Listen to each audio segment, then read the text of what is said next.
Hello and welcome back to Deus Machina Demonbane. Really? Is that what this means? My head is spinning. So all that stuff really happened? I'm curious about how exactly you tamed those monsters. Just how did you deceive my alter egos? Al looks at me in a menacing gaze. I didn't really deceive them. I skipped that and had a nice body to... But anyways, I can't say that. I don't know. I pout and look the other way. But I don't know. That's the truth. I really haven't figured anything out. Well, fine. I'll have you spill it in front of everyone instead here. You need to report to that Haddow girl too, don't you? Oh shit. I haven't mentioned anything about them becoming women. Is she questioning me because she knows everything? Al persisted in prodding at me until the princess came to pick us up. And I held out that I insisted that I didn't know. And as we argued, I felt somewhere in my mind that Cthulhu and Ithaqua were laughing at me. And there was another magic entity interfering with Ithaqua earlier. Somebody had had control of her. Or did someone else, someone I didn't know, have a hand in it? Is that someone laughing at me as I struggled through these battles? Even Money says it was probably Naya. This seems like the kind of thing she'd do. I don't know. I don't know anything, but something's moving. I have that feeling. The innocent laughter echo... Oh! Innocent laughter, okay. No, I can't do that. That sounded even more evil, didn't it? Whatever.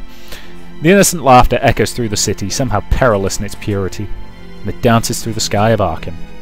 It melds with the light of the sun, rides upon the brisk wind. Oh, Kurou, you're such a pervert, getting through with something like that. Upon the hour hand of the enormous clock that looks over the whole of Arkham City, there a shadow stands laughing. There is a tiny patch of darkness hiding beneath a wide blue sky, and as the light casts away the darkness, it by necessity creates shadows. And it is in the gap caused by this paradox that this darkness lurks. Within it the shadow stands. You've gotten pretty strong, haven't you? But this is just the beginning, Kurou. If you keep getting stronger, surely... Eyes shine in the darkness, in the shadow. They glitter with a myriad of swirling emotions, and their gazes travel far, eventually reaching Kurou, where he is getting into a Haddow car.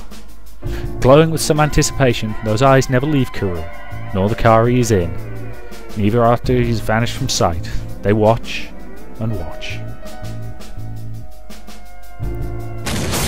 An exploding pomegranate scatters its crimson juice-filled, blood-red wind that dances like an insane girl in a red dress, reaping the harvest of death in the blood rain as the light burns our eyes like the clapping on stage of the world where the chorus still sings, and Jesus Christ, could we have some goddamn punctuation in there?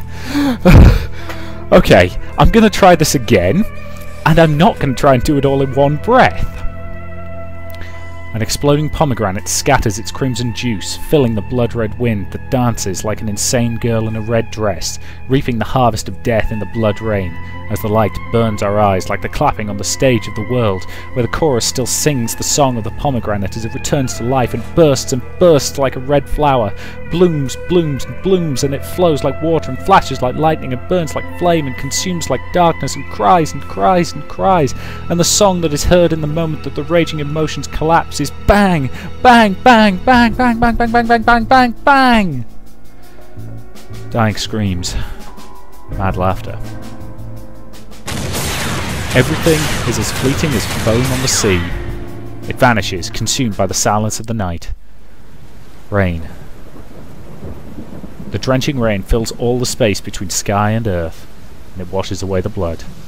A girl crawls along the ground, and it is as though the countless raindrops are beating her into the asphalt, as though the heavy sky is crushing her to the dirt.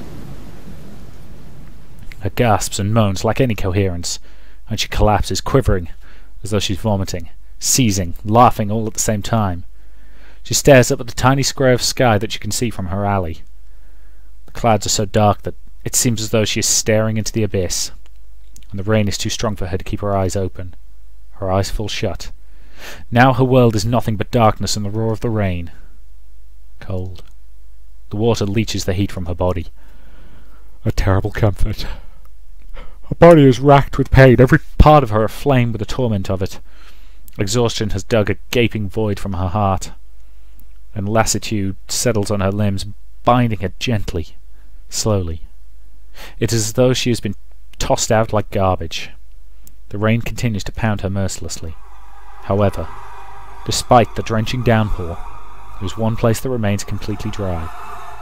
It is as though the drops are avoiding it. No, they're evaporating. The heat emanating from them boils the water instantly, sending white steam up through the rain. One glows dull red, the other shines sharp and silver. She holds them in her hands, those cruel but beautiful symbols of destruction, those shapes of bloodthirst. She holds them crossed, one over the other. The cross glows faintly in the night. The Lord shall open unto thee his good treasure, the heaven to give the rain unto thy land in his season, and to bless all the work of thine hand. Why on earth did that one tick out so slowly? I'm assuming that had to be done on purpose. As evening fell, the rain started suddenly. After a day of the usual investigating and training, we'd just started thinking about mooching dinner off Lisa when the rain hit, catching us totally by surprise.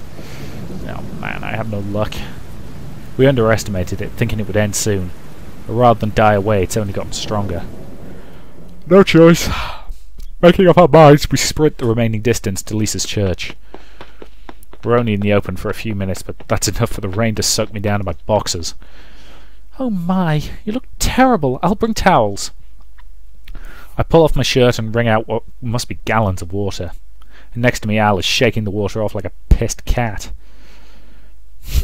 I am a book after all. I dislike being wet. Wait, when we went into the sea, you spent the whole time swimming? Al gets a strange expression on her face, like she's feeling embarrassed. Or sulky. Yeah. At first I don't know the reason, but then I realise my carelessness. The sea. If you're going to do something like... Okay, I'll put it this way. I'll have to carefully edit in a little bit of a censor bar there, don't worry. I'm not going to cut anything out. Sorry, I've got a little notebook beside my thing so I can remember which parts I need to censor. I fall to an awkward silence. Perhaps noticing my unease, Al lowers her head a little, her cheeks growing even redder. I look away, saying nothing. A tense, uncomfortable silence fills the chapel. All I can hear outside is the relentless sound of rain, like the static from a broken radio. It drowns out the strange quiet. There's something comforting about the simple rhythm. Achoo!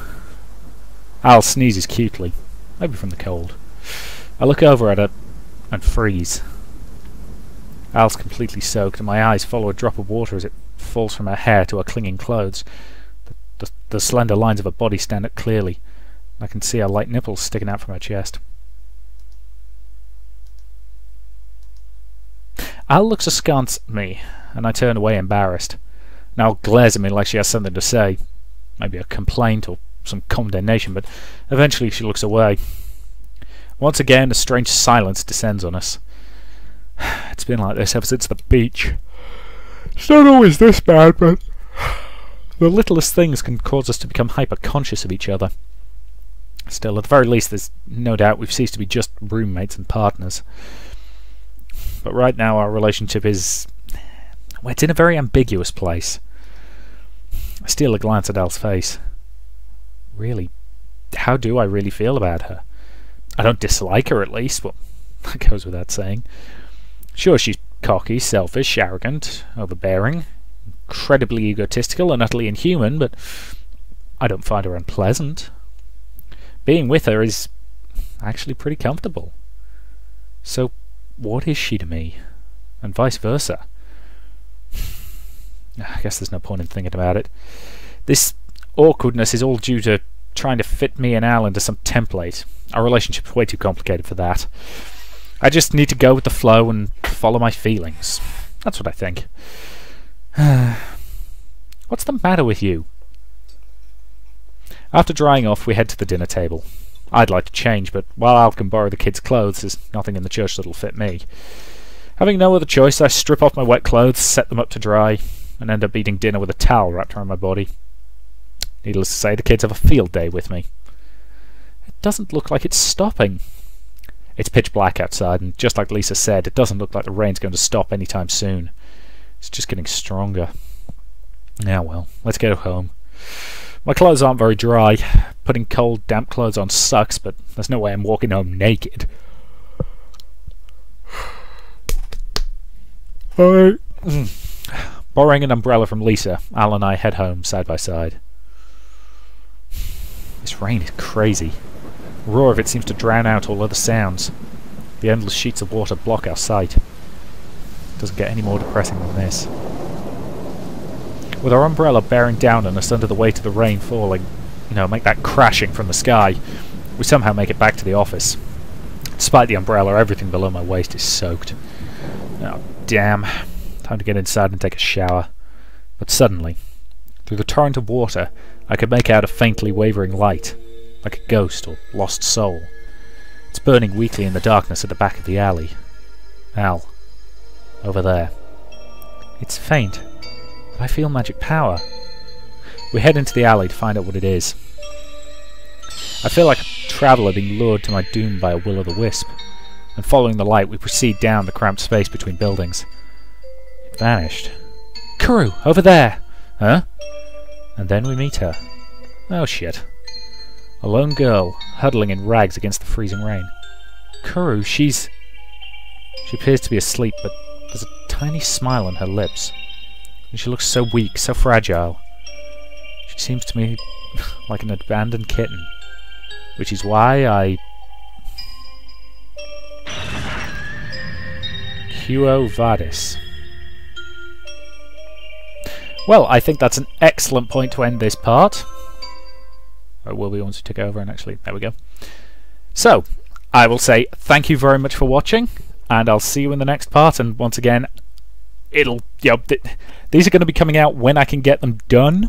I'm kind of sneaking in sort of an hour for a recording session that I've just done, but in spite of how uncomfortable bits of this game make me, I am going to finish it, goddammit.